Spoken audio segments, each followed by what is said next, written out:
Big boss Telugu season 9 విజయవంతంగా 10వ వారంలోకి అడుగుపెట్టింది. ఈ సీజన్లో పలువురు కంటెస్టెంట్స్ తమ మైండ్ గేమ్స్లో దూకుడు, తమ వ్యక్తిత్వంతో ప్రేక్షకులకు దగ్గరయ్యారు. వీరిలో జబర్దస్త్ ఇమాన్యుయల్ కూడా ఒకరు. ఈ సీజన్లో ఎంటర్టైన్మెంట్ ఎవరి వల్లనైనా వస్తుందంటే అది ఒక ఇమాన్యుయల్ వల్లే. తన పంచులు, కామెడీ టైమింగ్తో హౌస్లో వాతావరణాన్ని ఆహ్లాదకరంగా మారుస్తున్నారు. తాజాగా ఇమాన్యుయల్ బిగ్ బాస్ తెలుగు చరిత్రలోనే సరికొత్త చరిత్ర సృష్టించారు. ఈ వివరాల్లోకి వెళ్లే ముందు మన ఛానల్ని ఫస్ట్ టైం చూస్తున్న వాళ్ళు ఉన్న దయచేసి సబ్స్క్రైబ్ చేసుకోండి. జబర్దస్త్ కామెడీ షోతో తెలుగు రాష్ట్రాల్లో పాపులర్ అయిన ఇమాన్యుయల్ ఆ తర్వాత పలు షోలలోనూ పాల్గొంటూ బుల్లితెరపై తనకంటూ ప్రత్యేక గుర్తింపు తెచ్చుకున్నాడు. సినీ పరిశ్రమ నుంచి కూడా ఆఫర్లు అందుకొని దూసుకెళ్తున్నాడు. ఇమాన్యుయల్ ఎక్కడుంటే అక్కడ సందడిగా ఉంటుంది.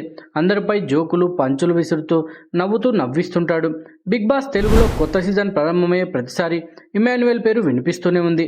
ఆ తర్వాత అది గాలివార్తలుగా మిగిలిపోతూనే ఉన్నాయి. అయితే బిగ్ బాస్ తెలుగు 9వ ప్రారంభానికి ముందు మాత్రం ఇమాన్యుయల్ పేరు ఖచ్చితంగా ఉంటుందని గాసిప్స్ వచ్చాయి. సెప్టెంబర్ 7వ తేదీన బిగ్ బాస్ లాంచింగ్ ఎపిసోడ్లో ఇమాన్యుయల్ కంటెస్టెంట్స్గా హౌజ్లో అడుగుపెట్టాడు.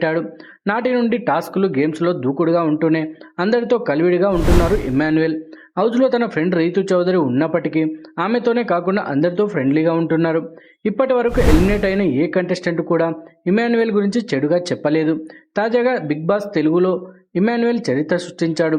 9వ వారంలో అందరినీ దాటుకొని కెప్టెన్ అయిన అతను హౌజ్లో రెండోసారి కెప్టెన్ అయిన వారి లిస్టులో చేరాడు. నిజానికి మొత్తం 3 సార్లు ఇమాన్యుయల్ కెప్టెన్ అయ్యాడు. అప్పట్లో సంజనను తిరిగి హౌజ్లోకి పంపడానికి కంటెస్టెంట్స్ త్యాగాలు చేయాలని నాగార్జున కండిషన్ పెట్టారు. దీంతో తనుజ తనకు ఎంతో ఇష్టమైన కాఫీని వదులుకోగా రీతు చౌదరి హెయిర్ కట్ చేయించుకుంది. అయితే సంజన కోసం ఎవరు చేయని త్యాగం చేశాడు. కెప్టెన్గా కష్టపడి గెలిచి సంజనను తిరిగి హౌజ్లోకి తీసుకురావడం కోసం ఆ పదవిని వదులుకున్నాడు. లేదంటే మొత్తం 3 సార్లు బిగ్ బాస్ షోకి కెప్టెన్గా నిలిచిన ఘనత దక్కించుకునేవాడు. తాజాగా ఇమాన్యుయల్ మరో ఘనత సాధించాడు. బిగ్ బాస్ తెలుగు సీజన్ 9 ప్రారంభమైన నాటి నుండి నేటి వరకు ఎందరో నామినేషన్స్లోకి వచ్చారు. వీరిలో కొందరు ఎలిమినేట్ కాగా మరికొందరు ప్రేక్షకుల మద్దతు హౌజ్లోనే కొనసాగుతున్నారు. ఒక కంటెస్టెంట్స్కు ప్రజల్లో బలం ఎంత ఉందో తెలియాలంటే కనీసం ఒక్కసారైనా నామినేషన్స్కి రావాలని విశ్లేషకులు చెబుతూ ఉంటారు.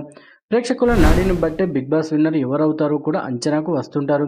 మరికొందరు మాత్రం కెప్టెన్సీ టాస్కుల్లో గెలిచి నామినేషన్స్లోకి వెళ్ళకూడదని సేఫ్ గేమ్ ఆడతారు. నామినేషన్స్కి విషయంలోనే ఇమాన్యుయల్ రేర్ రికార్డు సాధించాడు. బిగ్ బాస్ తెలుగు సీజన్ 9 మొదలైన నాటి నుంచి కేవలం ఒక్కసారి నామినేషన్స్లో నిలిచాడు. తొలివారం ఒక్కసారి ఆయన నామినేషన్స్లోకి వచ్చి ఆ తర్వాత సేవ్ అయ్యాడు. గడిచిన 9 వారాలుగా ఇమాన్యుయల్ను ఎవరూ నామినేట్ చేయలేదు. దాంతో ప్రతి వారం సేవ్ అవుతూ హాయిగా ఆట ఆడుకుంటూ వస్తున్నాడు. ఇది ఓ రికార్డుగానే చూసినప్పటికీ ఇన్ని వారాల పాటు నామినేషన్స్లో రాకుండా ఉంటే జనంలో పాపులారిటీ, ఓటింగ్ తగ్గిపోతుందని విశ్లేషకులు అభిప్రాయపడుతున్నారు. మరో 5 వారాల్లో బిగ్ బాస్ తెలుగు సీజన్ 9 ముగుస్తుండగా ఈసారైనా ఇమాన్యుయల్ నామినేషన్స్లోకి వస్తాడేమో అని చూడాలి. వీడియో నచ్చితే లైక్ చేయండి, షేర్ చేయండి, మన ఛానల్ని సబ్స్క్రైబ్ చేసుకొని మరో ఇంట్రెస్టింగ్ వీడియోతో మళ్ళీ కలుద్దాం.